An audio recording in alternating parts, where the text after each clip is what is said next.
What was the breaking point in your last relationship? At first, it felt like a fairy tale. He made me feel special, gave me attention, until everything started to change. Little signs at first, comments about what I wore, where I went, even who I talked to. Gradually, I started feeling like everything I did was wrong. But the real shock came when he said, "You'll never be anyone without me."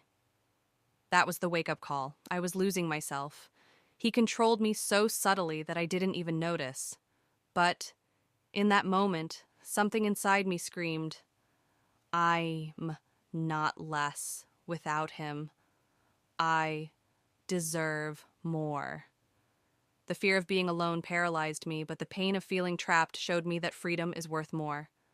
Love isn't a prison. It's not meant to diminish you. With so much fear, I decided to leave. It wasn't easy, but today I see I'm stronger than I thought. If you're in this, remember, your peace is worth more. You can. You deserve it. My neighbor is the laziest person I've ever met. She's one of those people who thinks everyone owes her something. At first, I tried to be polite, but soon I realized she was taking advantage of me. One time, she asked me to watch her kids because she had to go to a party, as if it were my responsibility. Another time, she showed up asking me to buy meat for her barbecue because she didn't feel like going out. And the best part, one weekend, she knocked on my door asking me to carry her heavy groceries upstairs because she was too lazy to do it herself. She even asked me to pick up her kids from school, saying she didn't have time. I lost it and told her it wasn't my responsibility and that she needed to start handling things on her own. When I stopped accepting her requests, the neighborhood started distancing themselves from her. No one wanted to help anymore, but honestly, peace is priceless. I felt at peace with my decision, even though now she's lost everyone's support. Setting boundaries was the best thing I could have done.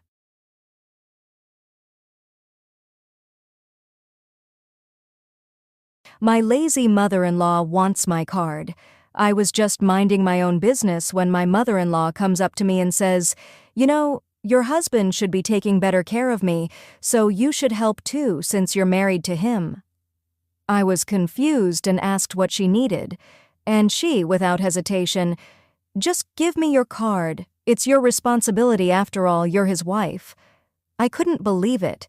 She was asking to use my card like it was no big deal. I tried explaining that everyone has their own responsibilities, but she just kept saying, "Oh, come on, he'll be happy and I will be too. How would you handle this? Ever dealt with something like this? Let me know in the comments."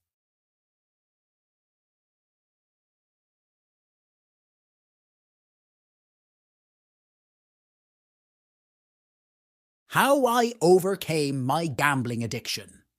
I used to think gambling was just a fun pastime, but over time, it started to take over my life. Every time I lost, I told myself that the next bet would be the one where I'd win it all back. Without realizing it, the addiction slowly took control. I distanced myself from friends and family, and the only thing that mattered was the next bet. The turning point came when I lost an amount that truly affected me. I looked in the mirror and realized I was no longer in control. That was when I decided to get help. I joined support groups, spoke with people who had been through the same thing, and realized that addiction is a disease, not a moral failing. I began taking small steps. I deleted the betting apps from my phone, stayed away from places where I used to gamble, and most importantly, I learned to forgive myself. Every day without gambling was a victory. It wasn't easy, but little by little, I regained my confidence and control. Today, I can look back and say, I overcame it, and you can too. You just need to take that first step. How I fooled a scammer. I never imagined that a simple email could land me in hot water. I received a message saying I had won a prize, but to claim it, I had to pay a fee. Everything looked so official, with logos and all, that I almost fell for it. But something felt off, so I decided to investigate. I checked the company's name, address, and phone number. Nothing matched. The website was fake, and the details didn't add up. So I decided to have some fun with the scammer. Instead of ignoring him, I started responding with confusing questions that didn't make sense, just to stall him. He grew more and more impatient, and after a few weeks, he simply disappeared. I managed to outsmart the scammer, and in the end, he gave up before I did.